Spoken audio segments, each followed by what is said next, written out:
everyone. Welcome back to Heartland Mamas. I'm Marie Briel. And I'm Heidi Henry, coming to you from our socially distant studios at the edge of the Great Red Divide. And we call it the Great Red Divide, Marie, because our voices are supposed to carry out into those rural red areas that are from here in Illinois, clear to California, and surround us on three sides. So we're trying to get that progressive voice, that message out that seems to be lost out there, because the message is for the people, by the people, of the people. And that's what we're trying to talk to everybody about. So I'd like to invite everybody to take a look at our previous work at heartlandmamas.com. You can catch us on every social media platform at Heartland Mamas, Facebook, Instagram, which I have to say I'm not very good at, and Twitter. And also, you can catch our shows on all podcast platforms, from Stitcher and Apple Music to all the way to the Demcast Network, which we're proudly part of. So I want to talk to you today about our back to school special. And Murray, I'm going to let you introduce our topic today and talk about what we're going to be doing here. We all know that school is rapidly approaching. Heidi and I are in very different situations. Heidi doesn't have any children who are in school anymore. Hers are all grown and wonderful adults. No I have grandkids. children that are in school from junior high to senior year. Yep. Everyone on this issue is on some various, some varying of the timeline. We've either had kids in school, or we have friends who have kids in school, or we have kids in school now. Right. What we want to start out with the outset is that this is not to demonize or make difficult for anyone, including educators, families, staff members, kids. It's an untenable position to be in. Yes. We're thrown into the middle of something that no one understands completely, and we don't have a clear direction. No. What we are going to talk about today is why that is so incredibly damaging to our children, our teachers, our communities, and our future. You know, Murray, we have not had a real cohesive education directive from the federal government since No Child Left Behind, which is a really deeply flawed program that teaches our children to take tests. And bottom line, that's what it does. And it's taken our teachers a huge step away from the actual job of teaching, of bringing themselves into the classroom.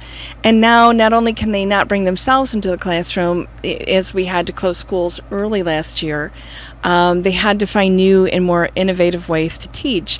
And some of the rhetoric I hear from people is, let's just not pay them.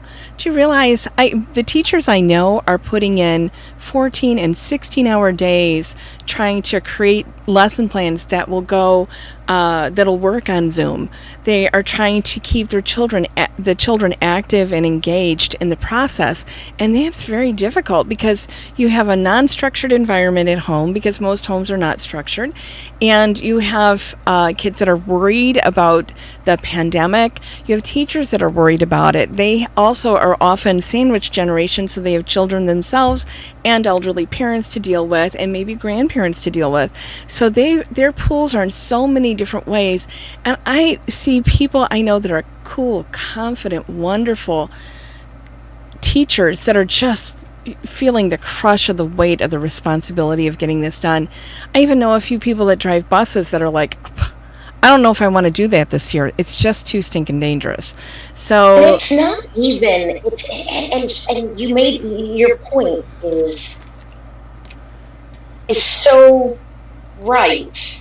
But it isn't the teacher's fault. The teachers should not be in a situation where they are scrambling to figure out what they are going to do.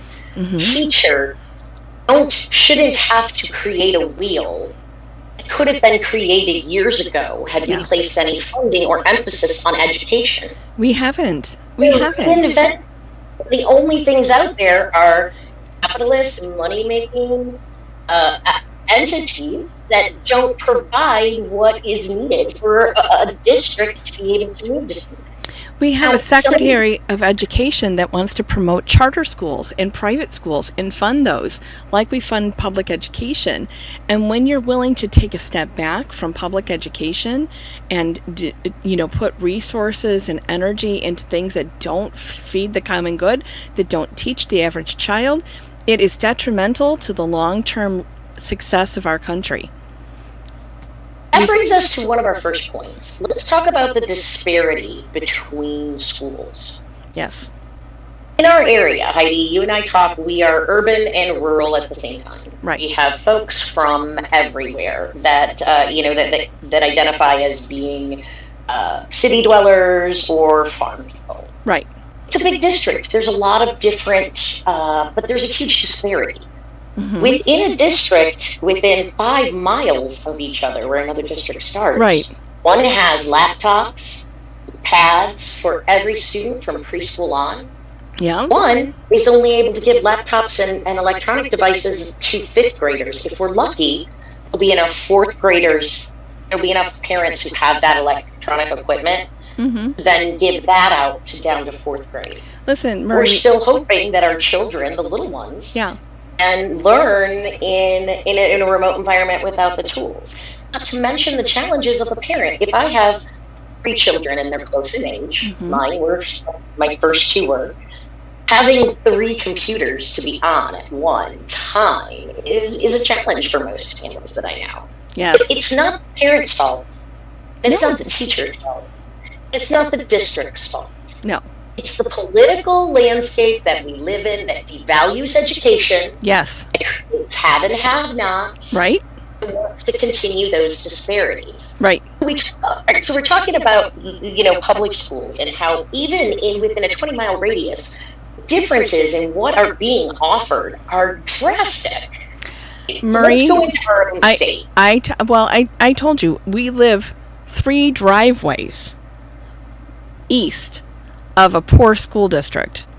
3 driveways are the difference between my children going to some of the best funded schools in the state of Illinois and schools that are struggling, that had to get rid of their high school because they couldn't afford it anymore.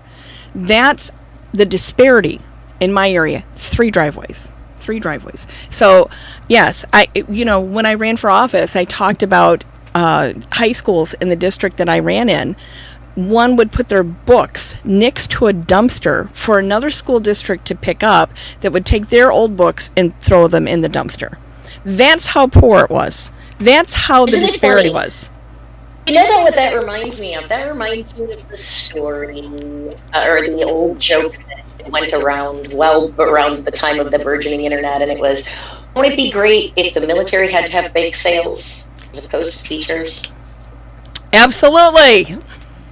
That's not the way it works. No. And then you have, like we mentioned, Betsy DeVos, mm-hmm. who is an education connoisseur, who doesn't believe in public education, diverting funds that were supposed to go to public education for pandemic response to private institutions. Exactly. And then you have these private institutions that are marketing no math class. Wait, you and I did some research on schools around our state and across the country. And I'm going to say, in the Christian schools, there was either no plan, temporary closed, or we're all together again this fall. And I thought, and here was my takeaway from that, Marie. When those children get sick, and those parents get sick, and the teachers get sick, and the grandparents get sick, and the school bus drivers get sick, who's paying for that? Because their desire to be together this fall in the midst of a global pandemic is going to put a lot of undue pressure on the tax base. And that's me and you, who are trying to be careful. Absolutely. So on the human life, the human toll.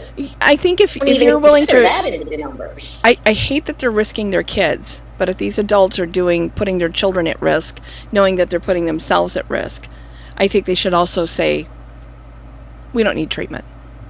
We don't need care if something happens. That goes to the differences in education. And that ideology. Goes to the problems with charter schools. And that goes to, not that they're all bad, we're not dinging all charter schools. Nope. But the concept itself is problematic. Schools have to play by different rules. They're not consistent, and nor should they be. Joliet has a very different environment than Seneca does. Oh, yes. Right? And there's a lot less kids. There's more activities. It's different. Nothing costs us anything in the Seneca district. Each one should have some tailored. But they should all have to operate under the same guidelines of safety. Murray, that is the whole reason behind having Fair Tax Illinois, is so that we can have the same education from Rockford to Cairo and Quad Cities to Chicago. Okay, that's the impetus behind Fair Tax Chicago. And you know how big I am on that. But that's because our governor and our legislature recognizes the fact that we as Illinoisans have put not enough emphasis on equal schooling for everyone. And in the pandemic, it becomes more glaring the poorer the school district, because we fund our tax district, our schools on our property taxes. And in poor districts, there are no taxes to be collected, or very little. And in wealthy districts like the one I'm in, Commonwealth Edison pays for our education, our kids' education. So we have everything and more. And it's wonderful. And it's why I moved to where I moved when my son was 3 years old, so he could have the benefit of that school, the best education money could buy for the lowest price. That's why we moved out here. And I'm telling you, in Illinois, we have to pass fair tax, but before we can pass fair tax, we got to figure out what we're going to do this fall. And I'm sorry I'm soapboxing here, but it's just maddening to me that people don't understand the disparities between school to school. I feel exactly the same way, and it is income inequality. It is property values based. Yep. It is all plays into effect, and you're absolutely right.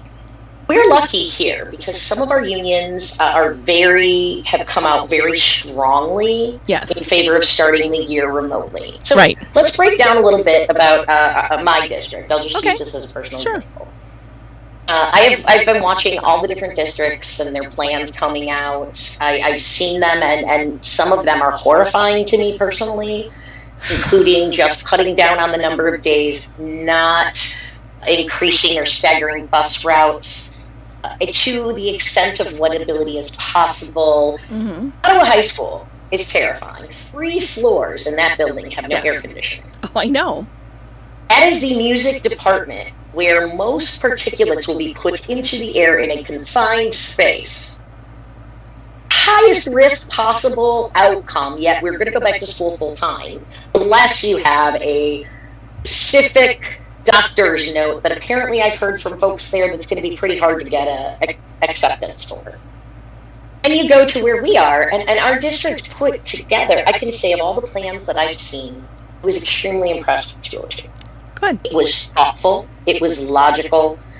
Our superintendent even went to the drilling it down to the level of, we need to have 2 weeks of cleaning supplies available. Right. In the event of an outbreak, or just to sustain regular classrooms. There are not 2 weeks of supplies available in the world right now. They cannot have a reserve of more than 2 weeks.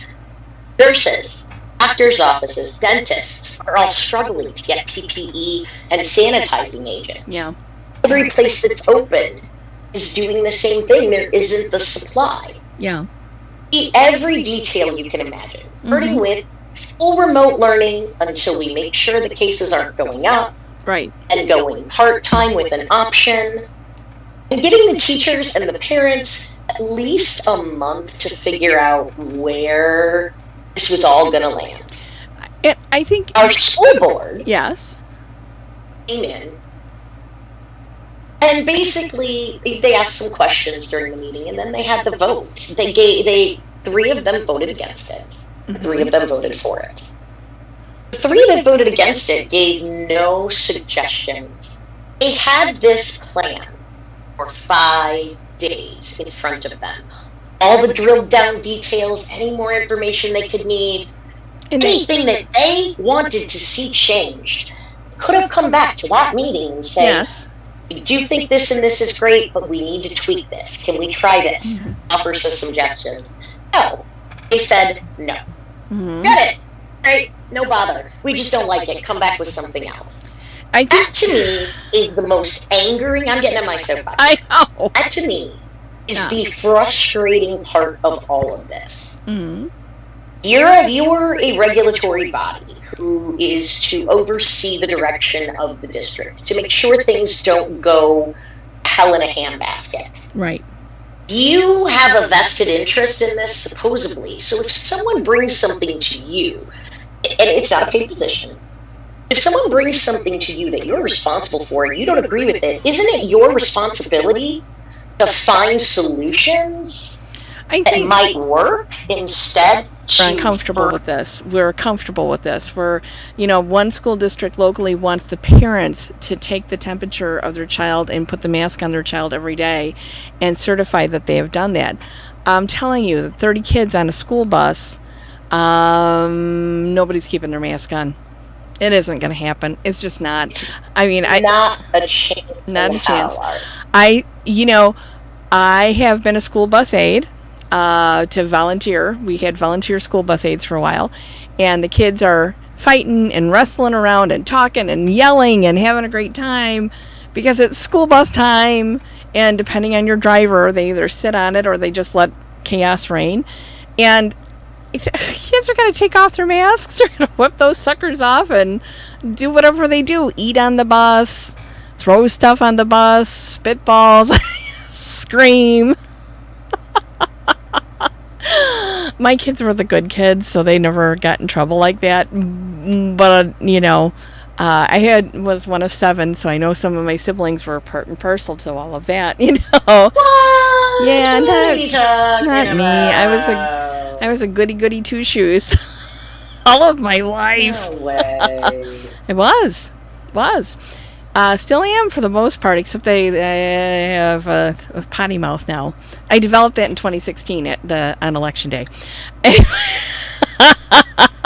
That was when your potty mouth came, huh? My hand to God. I think my husband is still in shock that I say those words because I never had before. Just how it is. My daughter, on the other hand, she can swear like a sailor. Well, I was pretty upset. And I told you on election night, not only did the queen of my universe, my idol in life, who we had the same publisher for a while, lose, but won the popular election by a huge margin. But my sister also dropped dead, and I could just see her, I've told you, railing at the television set about those numbers. So, but... So Murray, I apologize. I have lost our stream. I'm not sure what happened with Discord and in my OSB. So we're just going to continue the show here, and we'll post the rest of it out. Okay. On Facebook. So I did a little soft shoe about some of the things about the parents being the ones that need to sign. The parent and child needs to sign a mask form and a temperature form before they leave the house. They need to certify that they've done this. I'm telling you, the amount of kids that are sent to school sick every damn day or develop sickness at school every damn day. My kid has even puked on the bus. One of them, I know I had to go, and I felt bad because Mrs. Norson had to clean that up. But they leave home and they look okay by the end of the driveway. Blah! So. And there are those, and you're right, it can happen very quickly. There are also those that have to work, or kids are kids. They're going to say they're sick when they're not. So maybe a parent sends a kid to school who thinks that they're really not sick because they fake it. There's too many errors, too many human opportunities for mistakes.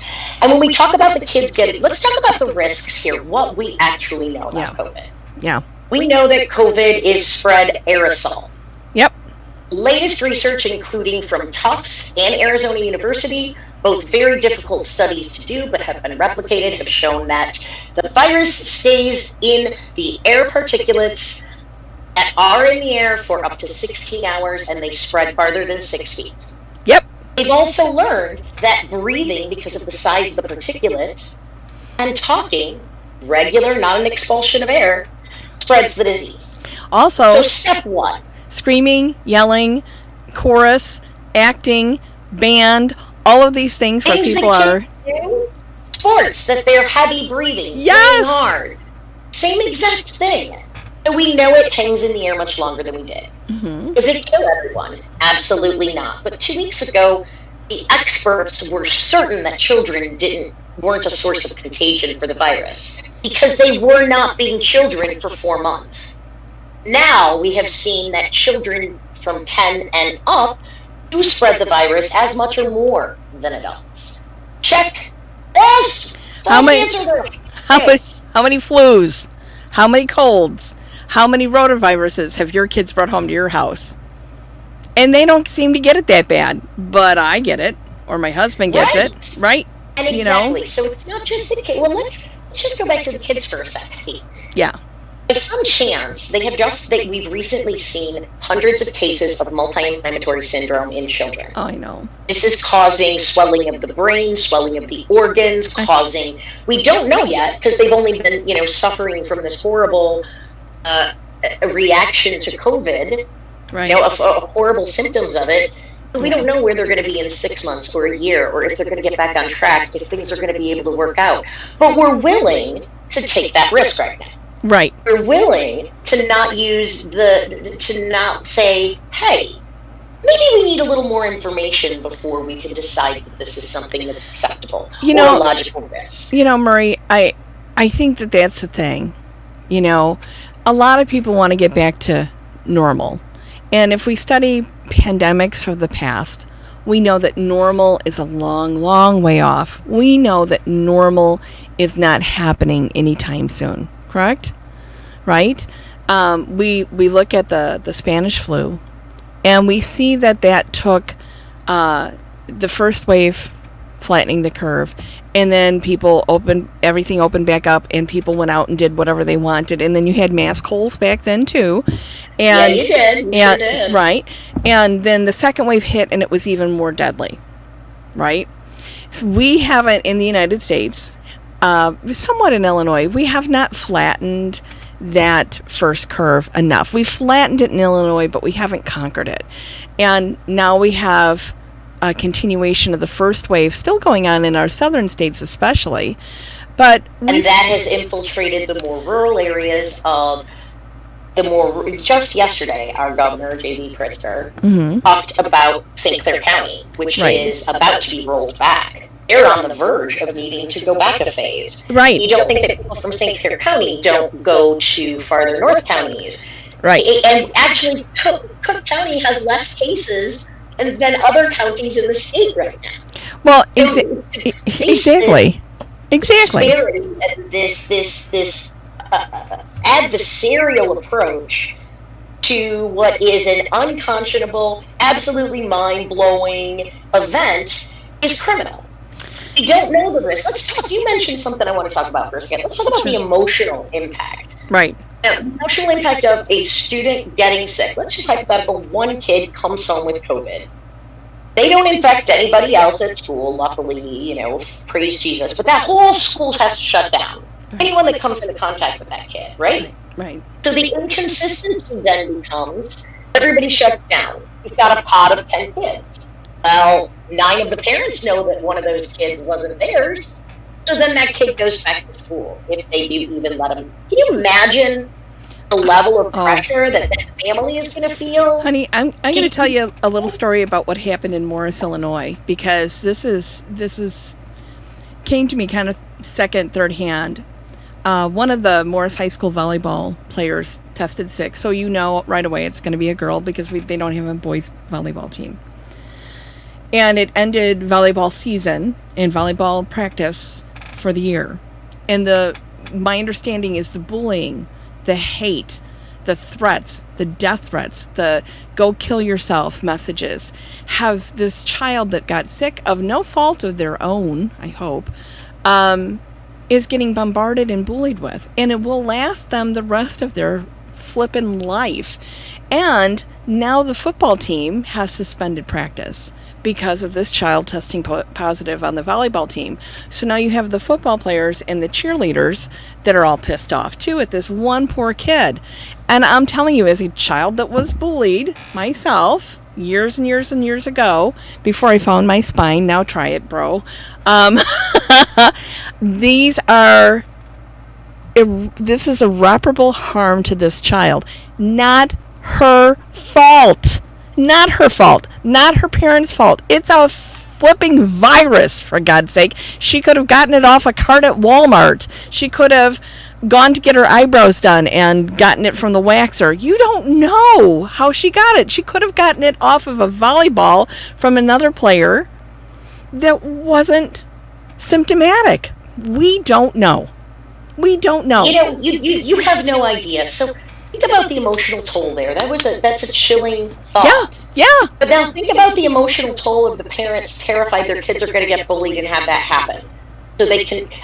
So basically, we're putting all of our hopes and dreams on parental responsibility, thinking that people are going to do the right thing. Well, you and I both know that is not a possibility. Yeah, there's parents in our school district that. Let's talk about the emotional aspect. Yeah. Besides the kid and the family, let's just say that a child does get sick and their teacher gets sick.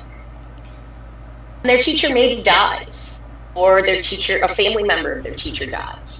That child will wonder forever if they're the ones that caused that death. I'm going to tell you something. My son, who's 17 years old, had a best friend, and they did everything together, and he died of leukemia. My son, his biggest concern is not that he's going to lose out on his senior year, not that he's not going to get to participate in Mr. Cat or go on his choir trip to Disney. His biggest fear is that kids aren't taking this seriously and they are going to lose people they love. And he doesn't want anyone to feel that pain of losing someone they love. That is where we are at right now. Listen. And what frustrates me is the false barrier, the dichotomous environment that we live in that pits kids, parents, teachers, staff against each other. It's bullshit. It is. My daughter was a competitive thrower for track all of her life from junior high through high school, and could have gone to college for that and decided to stay home and play with her horses and go to community college. And the cattiness of the other parents whose child wasn't as talented as mine with this one thing. Their child was talented in other ways. And also watching the parents push their kids. And I see that with horseback riding all the time. I talk to parents all the time about push. They're living vicariously through their kids. And parents do this with grades, report cards, standards of excellence. They do it with mathletes. They do it with athletes. Through band, through chorus. Are you singing the national anthem at the football game? If you're not, why not? Let me call your choir teacher. I want my kid to be first. I want my kid to have that. I want my kid this. I'm telling you, parents, when high school ends, all that shit goes away. Goes away. And Heidi, I want to jump in on that. I totally agree with you, and I want to say one more thing to parents. Parents, all of that ends, and parents, the whole country is in the same boat. If your kindergartner doesn't get to go to school, remember, they're not going to have kindergarten the way kindergarten should be. Yeah. It's not going to hurt them. No. If your fourth grader, which is a crucial year, I understand that, but your fourth graders learning may not be to fifth grade level, but his mental or her mental, social, physical structure will be intact. Anything can be overcome. We are arbitrarily ruled, and like you mentioned in the beginning, testing, standardized testing. We are built into this false narrative that all kids graduate at 18 and that they all go off to college. They don't. Talked about this. They don't. We are locked into what we are told is supposed to happen. Yep. And we stop thinking about what is actually happening and what is best. I had a parent lose it in my barn the other day because their child that was in third grade was not going to go on their school's special trip to the sandwich fair because the sandwich fair was canceled. And I'm like, oh my God, your child's life could be canceled. I would be putting this in perspective. And I said, why don't you suggest to the school board that next year when we have normal school, that both the third and fourth grade classes go? Oh, I didn't think about that. God, like what the actual? That comes into our sense of entitlement as Americans. I know. And it does, and it plays into the school disparity. Yeah. It plays into the income inequality. It plays into you wanting to move to SECA so that your kids would have an amazing school, and you have to do that. Yeah. Not everyone else. No. All of those things play into it, and what we have to understand is, I don't think there's a person out there that doesn't want their child to be healthy, wealthy, and successful. Right. They're that emotionally wealthy, physically wealthy, whatever the case is. We all do. We want all kids to succeed. Right. But if we don't stop what we are doing, our children will never succeed. We can't. If we fight back on logic and science and reason, we are not going to get anywhere. Why the hell do you think the education system of the United States is one of the lowest in the world? I know! Because we are forcing an artificial ideology. We're still doing the same way we did in 1867 when the first teachers came in. I don't know how long it was. Well, we moved from the Guffey readers, McGuffey readers. My dad used to buy us those at the history museums, and we'd have to go home and do didn't you have a McGuffey reader? Didn't your parents make you do that? No. So my parents were super history buffs, and we had to learn all the stuff exactly how they learned. Plus we went to school. But it was great. Be not afraid to know. Parents need to just chill a little. God, I understand. Yeah. I have 3 boys. One who's on track to get full ride scholarships to colleges. Yep. We get stuff from Ivy League schools from him, from his PSAT score, all right? And there's this, everybody has this fear and this uncertainty, but we need to stop and start realizing that until they are healthy, until they are emotionally secure, and until we are past this, and we cannot move forward in any typical way. Well, those teachers right now, I have friends who are preparing virtual lessons, who are preparing in-class lessons, who've had to go to their first grade teacher. When you walk into first grade, you're all day, you're not at home anymore, you're a big kid, it's a bigger room, and guess what? There's no books, there's no couches, there's no chairs, there are desks, there's some things on the wall, but they can't share, they can't work together, there's no stations. It's not learning. You're in school, but that's not learning. And then we have to talk about the parents who are angry because they need to send their kids to school. God damn it, I get it. When my kids were younger, I lived for fall. Because in fall, I could pick up gig work, and I could make up some extra money that I wasn't able to do from working full-time. Yeah. But I'm not mad at that. I'm pissed off that I have to work jobs that I can't afford to see that my kids are taken care of. Yeah. That's who we should be mad at. We need to be mad at legislative bodies. We need to be pissed off at corporations. We need to be mad at those that value the almighty dollar and some preconceived set of notions over reality. And the reality is, it's not going away. It's getting worse. It's killing people. It's making people sick. It's damaging people and our communities in ways we can't even begin to imagine. And if you can't figure that out and not be a fucking mask hole, not be a goddamn jackass YouTube Dr. Spoutin, then you don't have a right to have a say. Well, Murray, I've seen some of the plans. I pulled up school districts from all over the state and kept going. And I stopped sending you the links because I'm like, well, here's a different plan, and here's a different plan, and there's a different plan. And then I started looking up Christian schools and charter schools and all kinds of stuff to see how everybody's dealing with this, because everybody's dealing with it differently. I have friends of mine that are doing homeschool pods, so it's the same 6 kids or the same 8 kids that are together every day, same family family groups, and they have these little contracts they sign between themselves that are like, you can't go out and be exposed to other people, and if your kid is sick, you're going to be expelled from the pod and that sort of thing.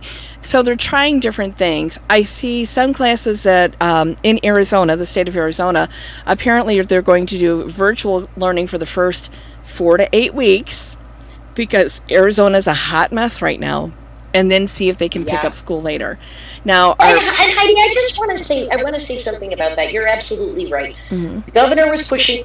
Everybody is pushing them to reopen. The administration, the federal, is dumb head in the 1600 Pennsylvania Avenue is just yesterday claiming that kids need to be back in school for gun security. They don't. He's hiding information, hiding reports.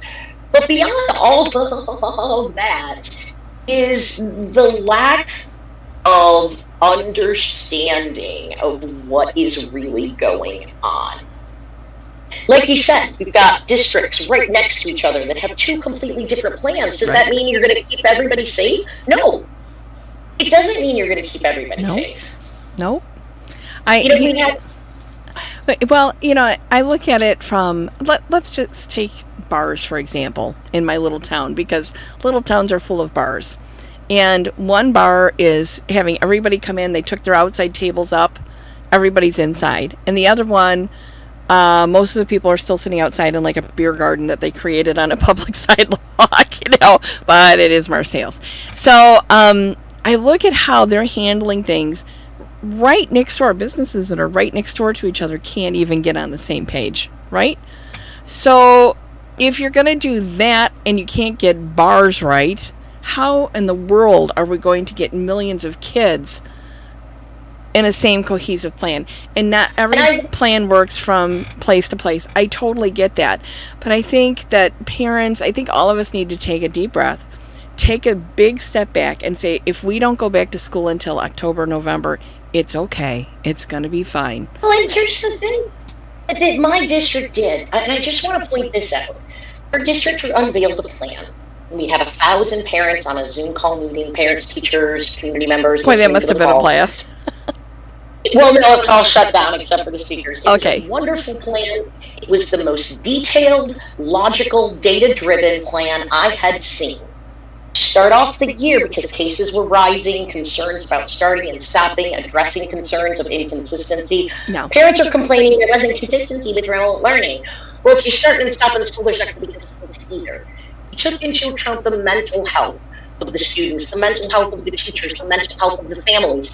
He even said to the board, I don't care what side of the aisle you fall on, I need my teachers to feel safe and supported, and they won't be. It was fantastic. And it wasn't that we wouldn't go back, it was at the beginning, the first 6 weeks. Let's see where we are. Everyone was in favor. It got wildly heralded. It was picked up with the AP News. It was picked up with the Sun-Times, the Tribune. All of a sudden, at least 15 other school districts that were going to go partial hybrid went, hey, that's a great idea. That's what we're going to do. Now we're up to 23 different school districts are following our idea and how good of a plan it was, and 3 jackass board members denied it. So with Murray, no So Murray, that's where you cut out and the stream ended back about 20 minutes ago. And I just wanted to tell you what I talked about while you were gone as a time filler is the fact that on our school boards you have people who are workers in the community. They are not educators. They are not doctors. They're not epidemiologists. They're not virologists. They don't know how any of this works. They're opinionated, and that's why they're there. Responsibility, taking that position to then learn those things, to Murray, take an active role in managing it. Murray, here's my problem. And I have this problem, and I know this wasn't going to be political, but I have this problem with a lot of the Republican legislators in this state, is that they're just against whatever the governor says, whatever IDPH says, whatever the Department of Education says, but they offer no solutions. Zero. Nothing. That was our board members, our 3 board members. If you're against something, denied this. Yeah, you did debate, right? So I did something called horse judging, so we had to do reasons. I don't like this because reasons. I don't like that because reasons. And this is how I would change that. This is why I placed it this way. I don't get reasons from them, just a lot of drivel and vitriol. No solutions. No solutions at all.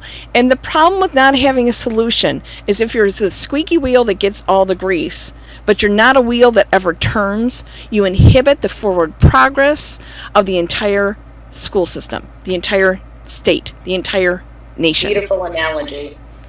Absolutely great analogy.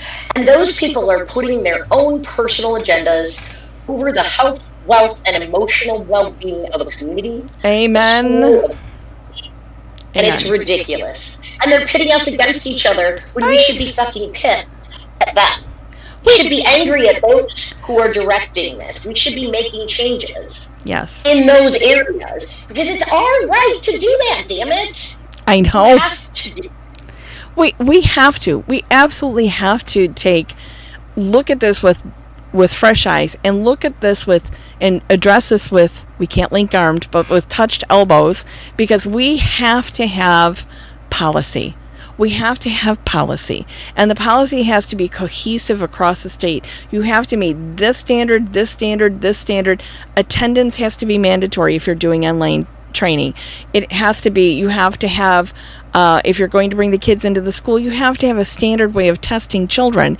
And there has to be a cohesive solution for kids that are sent to school sick or who develop illness at school or are non-symptomatic at school. And I think that's my biggest problem with COVID-19 is these children can be carriers and not have a single symptom. They won't have a fever. They won't have a cough. Like we just mentioned, your most recent research shows age to 10 to 18 are just as big of spreaders, if not more, than adults, and they have less likely symptoms that are noticed unless they go more severe, which tends to manifest itself in the multiple inflammatory syndrome. And so, but we're still operating under these constructs that are false, and it's so incredibly frustrating. And I'm proud of our parents, our teachers' unions. They're standing up, they're fighting back. We need to keep that momentum going as we move forward. Most school districts do elections in April. Right. They are municipal elections. We're watching ya. Find someone. Call me. Call Murray. If you're in Illinois, Indiana, you want to flip your school board, call Heidi. We will help you put together a plan that will let you do that. We need to start now. Because this isn't the last pandemic. Nope. And hopefully we get through this in a few years. All my kids will be out of school. It won't be a major concern for me. But it will be for all of those kids. Right. And as people, we need to drop the privilege. You don't always get what you want. Sometimes you get what you need. Right. And that is where we are. The customer's not always right. I'm sorry. Susie on Facebook, who watched the YouTube doctors and read an article about how touching her mask spreads the disease, wearing a mask spreads the disease more than not wearing a mask because you touch your face. Your opinion is not equal, Susie. Your opinion doesn't count. I want someone who works in that field, who is an expert in that field. Yeah. Tell me what's the best source. Listen,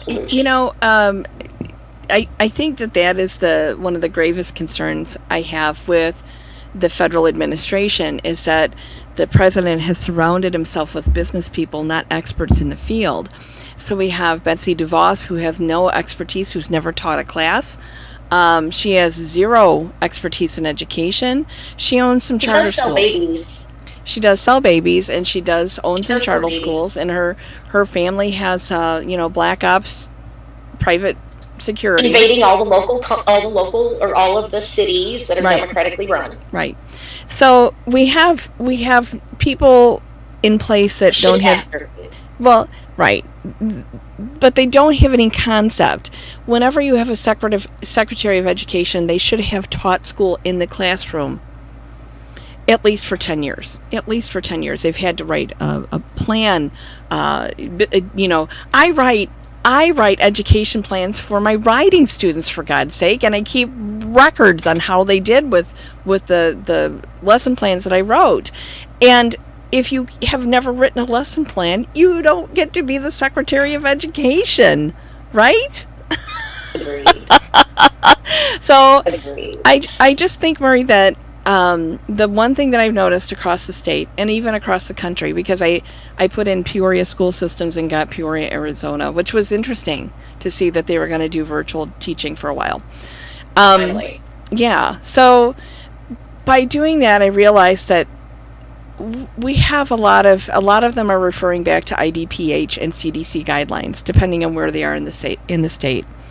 And they're trying to do, a lot of them are doing the very best that they can.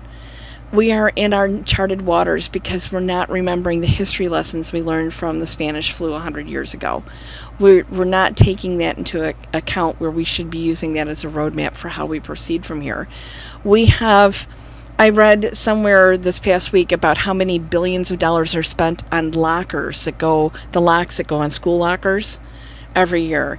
And the fact that industry all also, of the tchotchkes that you put in erasers, your locker, the pencils, shelving, the erasers, the whole separate set of healthcare items that you need to have at school. It's everything from it's a racket. It's a ridiculous money-making racket. The school insurance that you can buy or opt out of for sports and for other extracurriculars.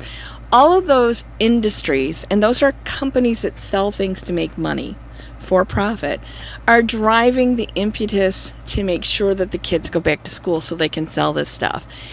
I don't think that should be the driving force, but when you have business people running the federal government and not giving cohesive direction on the proper way to manage education and healthcare in the United States, when you have a for-profit philosophy instead of a for-purpose, a for-health, a for-betterment, a for-progress. When you have mercenary capitalism is the driving force behind your entire government. And that is the problem. That is why we are on track. As you and I have discussed, we are on track to lose 500,000 Americans to COVID-19 by Christmas. Happy holidays. Because we're not doing what we need to do. We're over 1,000 deaths per day right now. That's somebody's grandma, that's somebody's grandpa, that's somebody's kid, that's somebody's mother, that's somebody's uncle. I would just like to ask any of those who are listening or who have heard this episode to ask yourself, are you willing to put one more death on your head? Do you want to add to that number? Do you want to be responsible for adding to that number? It makes me want to cry, Murray. I can't. I know. I'm so grateful that I don't have to do this personally, but I come from a family of educators and RNs. In my family, you're either an educator or you're a nurse or you're a social worker. My family members, or police officers, I got a ton of those, are on the front lines of all of this. They're the ones you see at school. They're the ones that help you with the ambulance. They're the ones that, are taking care of you in the hospital. And I look at that and I think, I'm glad my brother's retired. I'm glad my sister-in-law's retired. I'm glad they're done with this. My nieces and grandnieces, a lot of them are nurses. I'm so worried about them being right there. We could have handled this, Marie, in January. We could have handled this at a federal level this past winter. And yet it would be very different than where we are today, for sure. I know. It kills me that everything from school. And it kills me that parents and teachers and kids are all going to have to go through this and suffer. But I want to tell you, as we get close to wrapping up here, you will get through it. A little bit of grace, a little bit of understanding, and some really big ass kicking of those jackasses who are leading your school districts or leading voices in your communities telling you that you need to send your kids back to school. So maybe with a little bit of that in there too.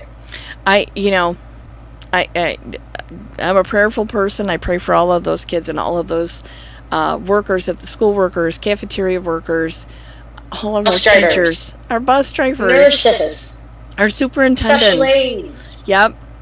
You all have... And all their families.